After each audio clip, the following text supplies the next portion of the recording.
What's up, YouTube? This is Nicholas Loud, and today I'm going to be talking about religion and spirituality.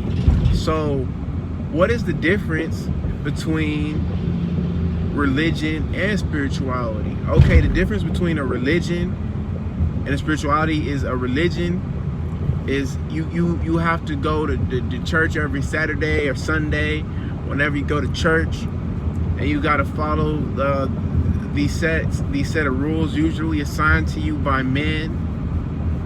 But spirituality is, you don't really necessarily have to go to your temple constantly. Spirituality is a way, and it's a walk of life. Now, with that being said,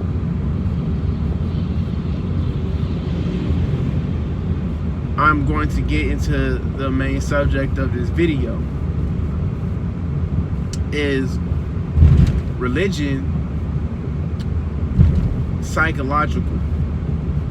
With people that are religious, are they psychologically convincing themselves that something is the truth?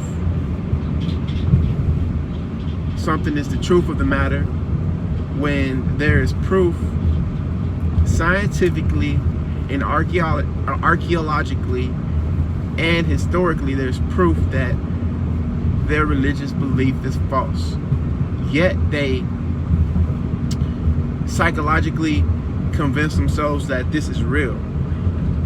Me personally, I am not an atheist. In my other videos, I clearly show you all that I have a spiritual view. But with me, I don't just take people's word for it. I don't subscribe to the placebo effect. And the placebo effect is actually, look up the placebo effect. I'm going to explain it to you to the best of my abilities, though. It's almost like someone using a Ouija board or Ouija board, or however you pronounce it. It may not even be an actual thing, but due to the placebo effect, the planchette on the Ouija board starts moving. That's the same thing with the God concept.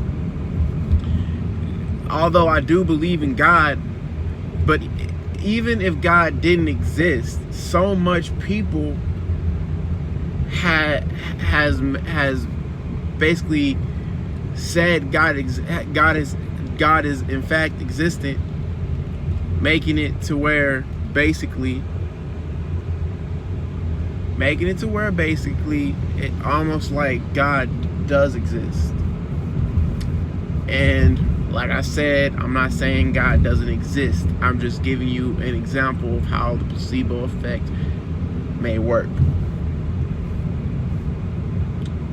This is making religion or religious philosophy more psychological in nature than even a regular spiritual philosophy.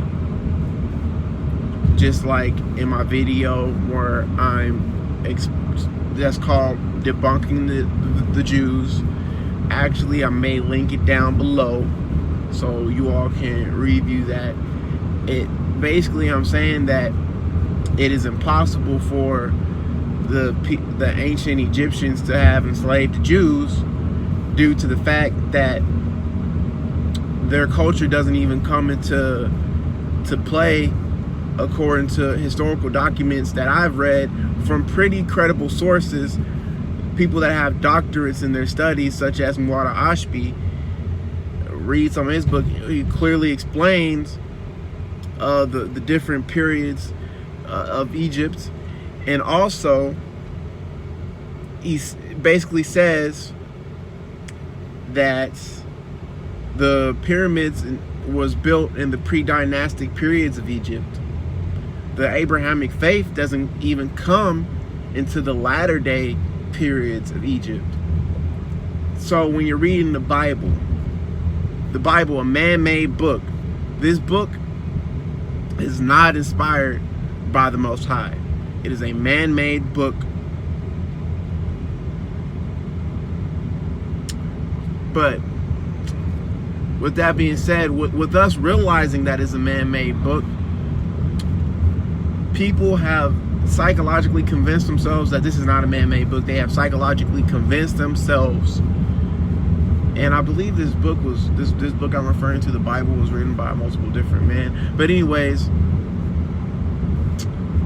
they have psychologically convinced themselves, although there's archaeological evidence that a lot of the stuff in the Bible is a fallacy.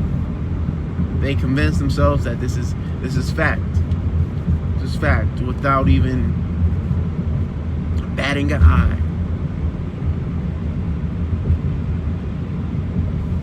Which is unfortunate.